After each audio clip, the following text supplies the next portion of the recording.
Hi guys, thank you so much for joining me. Before we get to today's video, I wanted to let you know that my new book, The Ladder or the Grind, and personal exploration of career choices between employment or entrepreneurship comes out on Amazon on March 1st, 2020.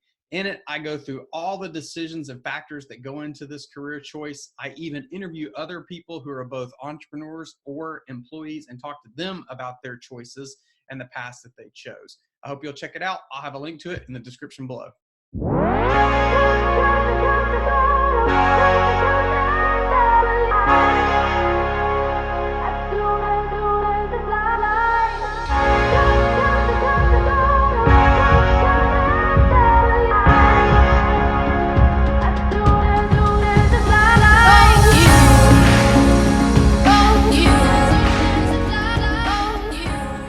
Hi guys, thank you so much for joining me today. I want to share with you some lessons I've learned along the way in writing my latest book. It comes out March 1st, called The Ladder or the Grind, a personal exploration of the career choice between employment and entrepreneurship. If you've ever debated where you belong or what it's like to be on both sides of the table, I've been there and I wrote about it.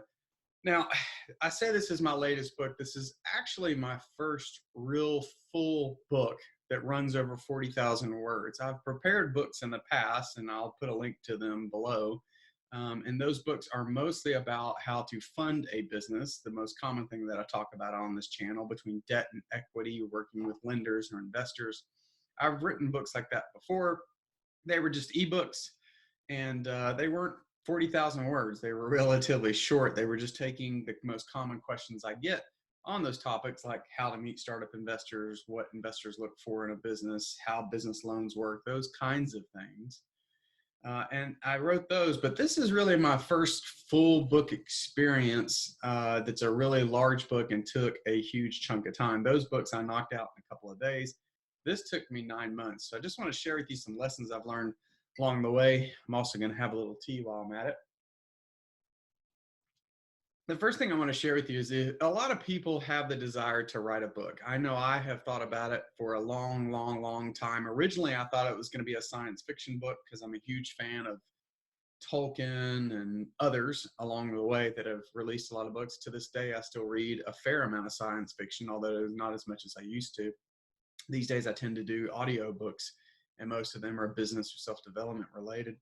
But I've always wanted to write a book. And the biggest lesson I have to share with you is that it's really worth it. It's also really hard. I was fortunate that I broke the process up into small chunks. You know, the best way to eat an elephant, as the saying goes, is one bite at a time. And so I set a goal for myself of 700 words per day. I didn't always get to that per day, but probably, particularly in the biggest chunk of time that I was very focused on writing, I was getting about 4 or 5 days a week of 700 words. And if you go through that process of 700 words a day, somewhere around 90 days, if you do it every day, you'll have, you know, a really big book over 50,000 words, which is about what you should shoot for. I kind of got hung up on that word count a little bit myself toward the end. I was gunning for 50,000 words and ended up getting to 40. I'll talk about that again here in a second. But I just want to reiterate that if you're thinking about writing a book, do it. It's really worth it. I mean, by the time I was finished, I was glad to be done, no doubt about it. But now I kind of miss it. Matter of fact, I'm already planning what my next book is going to be. So if you're thinking about doing it, do it. So back to the word count. So the second lesson I would share with you is, set yourself a daily word count and then a total word count. Now, I set mine at 50,000 words because I think that was an appropriate amount. That ends up being somewhere around 200 pages of a book. I didn't get all the way to 50,000. I got roughly around 42,000. And there for a little bit, because I'm so goal oriented, I focused on that 50,000 and thought I should keep writing. But what I realized was the message that I was trying to get across was being accomplished in those 42,000 words. And so there was no need to sit down and pump out 8,000 more words just to hit a goal. So lesson number 2 is definitely spend some time and develop how many words you're going to try and accomplish per day and how many total words you think your book should be, just as a goal. If you don't get there or if you go over, doesn't matter. You can always thin, but it'll give you something to focus on. The third lesson is, use some technology. People write books in all kinds of ways. You can do it just in a Word document. You can do it in notes or something on your iPhone. What I used actually was a piece of software called Scrivener. And I liked it because it kind of helped me keep things organized. So I could keep notes for various chapters organized. I could drag and drop and move the chapters around. If you do that in a Word document, you've got to cut and paste a bunch of stuff to reorder the chapters if you decide to do that later. Scrivener just allowed me to drag and drop and move things around on a whim. So using that type of software, something like Scrivener, I highly recommend it. It was not too complicated to use. As a matter of fact, I think the software will do a lot more things than I used it for. Matter of fact, I know it will. But I used it for what I felt comfortable and what really allowed me to help the process happen. And just breaking it down by chunks was a really big lesson. The next thing I would share with you is don't write a book because you think you're going to get wealthy off of the sales of a book. I know some authors who have multitudes of bestsellers out there and they make a couple $1,000s a month off their books. Certainly, there are authors who do even better than that. But I think on average, you would be lucky to make that kind of money every month ongoing in your book sales. I did it really to answer a personal question. That's why I wrote my book. I was trying to answer a personal question about career choices, which side of the table I belonged on after all these years of being on both sides of the table between employment and entrepreneur. I was just trying to answer my own question.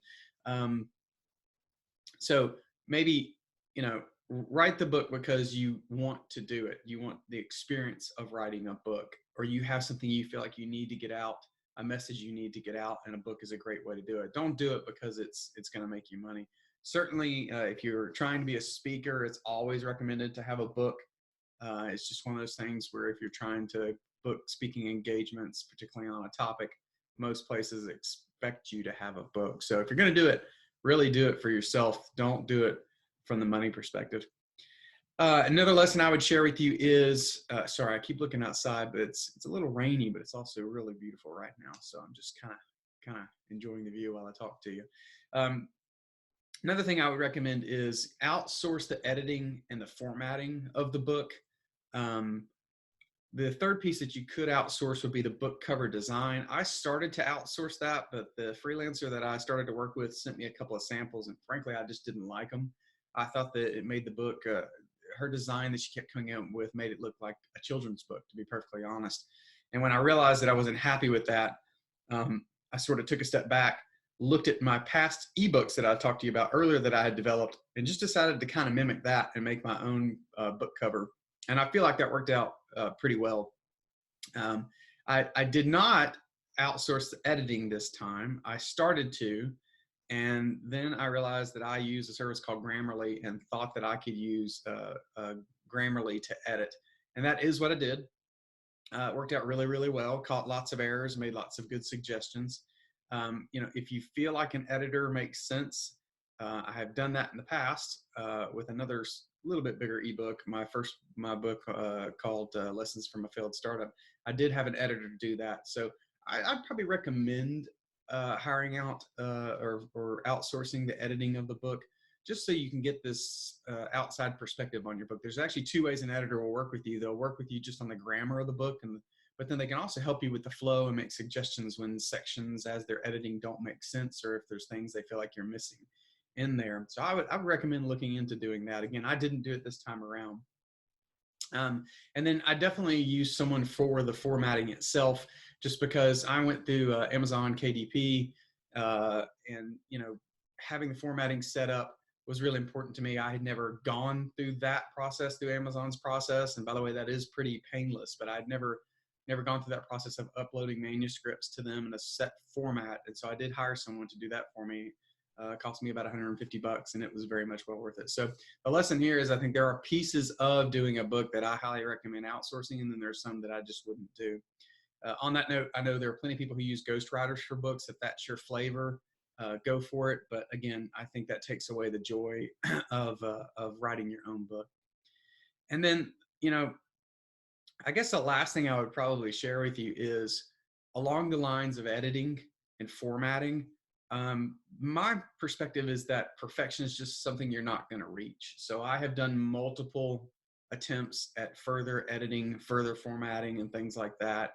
And frankly, every single time I go into the manuscript, I can find something else that I could change or should change. Now, I think if I had hired an editor to do that, that would have been mostly taken care of. But even that individual, I don't think would be perfect.